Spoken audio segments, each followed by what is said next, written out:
اب کچھ ایسے مولوی بھی مارکیٹ میں آ گئے ہیں جو خدا کو تو مانتے ہیں لیکن دین انہوں نے اتنا آسان کر دیا کہ خدا کے شکر ادا کرنے کے لیے کوئی تکلف کی ضرورت بچی نہیں. بھائی اسلام تو یہ کہتا ہے نا اللہ کا شکر کیسے ادا ہوگا؟ 5 ٹائم نماز پڑھنی پڑے گی آپ کو, زنا سے بچنا پڑے گا آپ کو, ایسا ہی ہے نا, شراب سے آپ کو بچنا پڑے گا, عورت کو پردہ, جملہ کمپلیٹ کرتے رہیں, عورت کو پردہ کرنا پڑے گا, رمضان کے روزے رکھنے پڑیں گے آپ کو, اور اللہ پہ اعتماد, کچھ باطن کے اعمال اندر کے, اللہ پہ توکل اور اعتماد کرنا. بھائی جو جلدی ڈپریشن میں چلے جاتے ہیں نا, ہائے ہائے ہائے, اس کا مطلب آپ اللہ کو مانتے ہی نہیں ہو.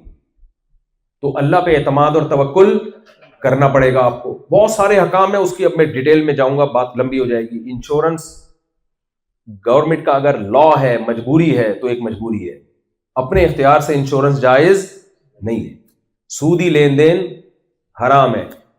تو اللہ کا شکر کا مطلب صرف یہ نہیں ہے تھینکس گاڈ, یہ شکر تو بھائی سب ادا کر لیتے ہیں, یہ بھی غنیمت ہے, کچھ لوگ یہ بھی نہیں کرتے.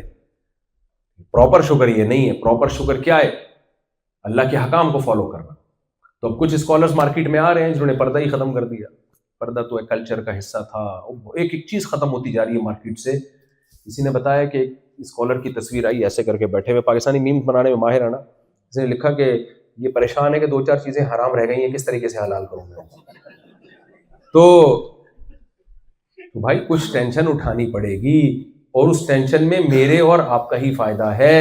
تو اپنی خواہشات کے حساب سے اسلام کو چینج نہ کریں, جیسے اسلام نے کہا ہے اس کے حساب سے ڈھل جائیں. یہ اللہ کا حکم ہے. اور یہ لوگ کہتے ہیں مولویوں میں اتنے اختلافات, مولویوں کیا, لوگ بہت سے اس لیے بیزار ہوئے ہیں. میں مولویوں کی دیکھو, وہ کہتے ہیں وہ اسلام سے خارج, وہ کہتے ہیں وہ اسلام سے خارج, وہ کہتے ہیں ایسی پگڑی پہنو, کہتے ہیں ایسی پگڑی پہنو. بھائی قرآن کی تعلیمات تو 2 اور 2 4 کی طرح سیدھی سادھی ہے نا. جس مسئلے میں اختلاف ہے نا, پڑھو ہی نہیں اس مسئلے میں, یہ کرو یہ نہیں کرو. بھائی قرآن نے جو نیک لوگوں کی صفات بیان کی ہے وہ بہت سادہ ہیں, اس کے لیے کسی فرقے میں جانے کی ضرورت نہیں ہے.